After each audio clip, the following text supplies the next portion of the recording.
We continue to roll on with the #1 team in the nation, Georgia. One team in EA Sports College Football 25 is the Georgia Bulldogs at 95 overall. Look no further than their star quarterback, Carson Beck, who decided to return for another season as a big reason why Georgia is going to be tough to stop.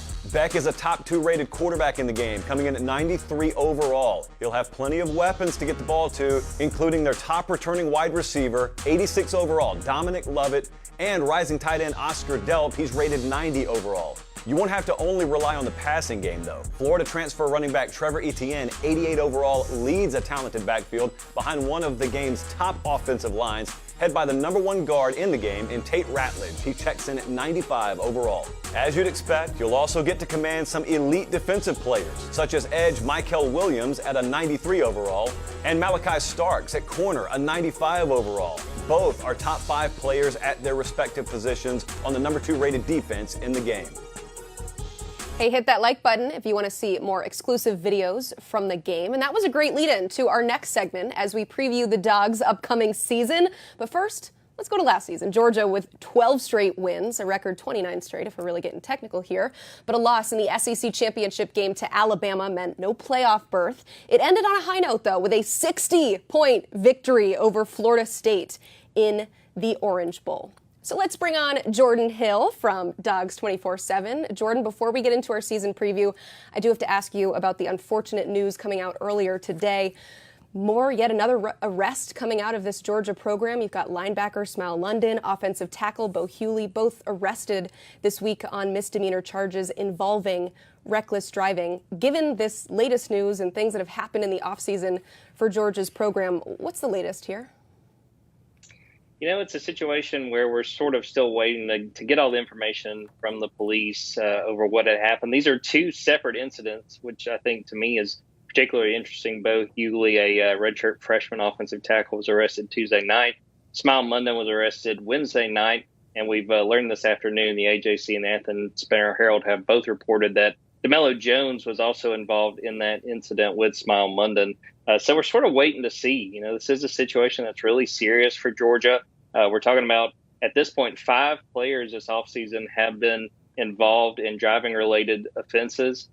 So it's a situation, you know, we're only about a year and a half removed from the car accident that claimed the lives of Devin Willock and Chandler LaCroix. So all eyes are on Georgia right now, and understandably so. Again, we're waiting for all the information from the police, but you know, it's going to be a situation Kirby Smart is sure to be asked about next week when we get to Dallas at SEC Media Day. I'm sure you guys will be on top of it as well at Dogs 24/7. You can continue to read that coverage there. I do want to ask you about football, though. Pivoting hard here to Mykel Williams. He is pivoting himself, making a shift to the outside. How could this potentially affect Georgia's defense? I think it's a big opportunity, first off, for Mykel. And he was a guy that, you know, you look at his sophomore season, I think, especially statistically, it was a little bit disappointing. He'd sort of been a breakout freshman for Georgia 2 years ago.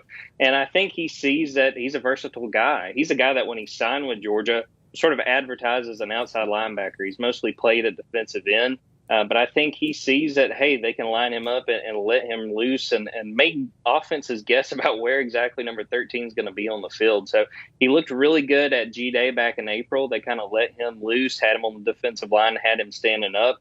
He had an outstanding game. I think they realized that he's a guy that can take on a lot in this defense. And not only will it let number 13 get out there and make a bunch of plays, but they've got a ton of talent on the defensive line. I think that opens up reps for some of those guys. And I think this defense is ready to make the most of it. On the offensive side of the ball, Carson Beck went into last season knowing that he was the starter, but this season he enters with tons of high expectations. What have you seen from him in the offseason as far as how he's preparing differently for the increased expectations going into 2024? You know, starting with spring practice when we talked to him, I mean, he admitted that it felt very different than the year before when he was fighting Brock Vandagriff for that starting role. You know, he said he couldn't help but watch, you know, what Brock Vandagriff is doing. How is he playing in this practice? What is he looking like? And, you know, now he comes in as the unquestioned starter. And I think that it allowed Carson to really focus on himself, work on his mechanics, really harp on everything that he could clean up before this season. And yeah, I think we've continued to see that through the offseason. I know Dylan Bell shared a photo early in the summer of Carson Beck, Dylan Bell. I think Colby Young was out there as well, getting in those reps on their own. The coaches can't organize some of those practices, but I think Carson's done a very good job of stepping up as a leader, trying to get on the same page with an offense that looks loaded. I mean, looking at the video game a few minutes ago, I think a lot of that is going to translate to real life. He has got a lot of weapons around him. He's one of the Heisman favorites going into the season, and I think it's for good reason. But based on everything we've seen, I think that Carson has made the most of this offseason. He realizes he's got a very big opportunity ahead of him. Yeah, Kirby Smart and his staff doing work, putting together the #1 recruiting class headed into this year, of course, headlined by 5-star defensive backs Ellis Robinson and KJ Bolden. How much of an impact do you anticipate this freshman class making this fall? Well, it's always hard to break that starting role or even the two deep at Georgia just with the talent that they've accumulated over the years. But I think looking at those two DBs, those are the guys that have great opportunities. KJ Bolden, we continue to hear great things about him. I think he's a guy that it's a matter of when, not if, that he winds up breaking into that starting role. Opposite of Malaki Starks back there at safety. And a lot of great things about Ellis Robinson as well. I mean, he came in and went through bowl practices, and you were hearing immediately about just how insane his length is at cornerback and what he's able to do. I think those two guys are really well positioned to make some kind of impact sooner rather than later. But there's a few other guys I'm watching too. Nate Frazier, who's a running back that's just getting here in the summer. Joseph Jonah Ajanye, a defensive lineman that they got that very, very impressive through the spring. Again, I always try to pump the brakes on really, talking highly about these freshmen because they're going to run into a wall. They're going to have situations where it doesn't quite go like it used to when they were playing on Friday nights. But there's no doubt that there's a reason this was the #1 class in the country. And I think several of those guys are going to make an impact by the time it's said and done.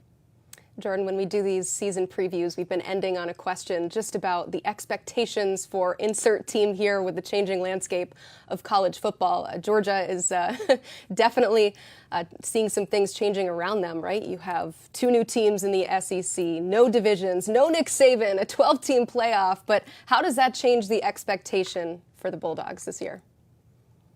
I think that really looking at all the changes, I think the departure of Nick Saban, I think Georgia fans see this as a golden opportunity to jump back in and try to win their 3rd national championship in 4 years. And obviously it's going to be difficult. You look at that schedule at Alabama, at Texas, at Ole Miss. I think you're looking at a situation where it's going to be hard to go undefeated in the regular season, but at the same time, it's kind of the perfect season to have this schedule. You've got the 12-team playoff. You've got a little bit more wiggle room if you do drop one of those games. But, I think, again, this is a team with championship aspirations. I don't think Kirby Smart would admit this, but I think that it is kind of beneficial that they lost that SEC title game when you look to this year.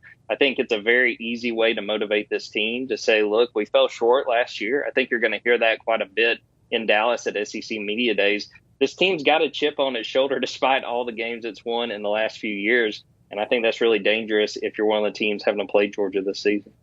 Oh, yeah. We know Kirby Smart in the past has been grasping at straws to try to find something to motivate his team when they've been so perfect for so long. And now Alabama, Nick Saban gave it to him by way of a defeat in the SEC championship game. So look out for those Dogs. Jordan, thank you so much for being here. As always, you can check out more of his great work at Dogs 24/7. He and the entire crew provide the best coverage of what could be the best team in college football this season. So check it all out at dogs247.com.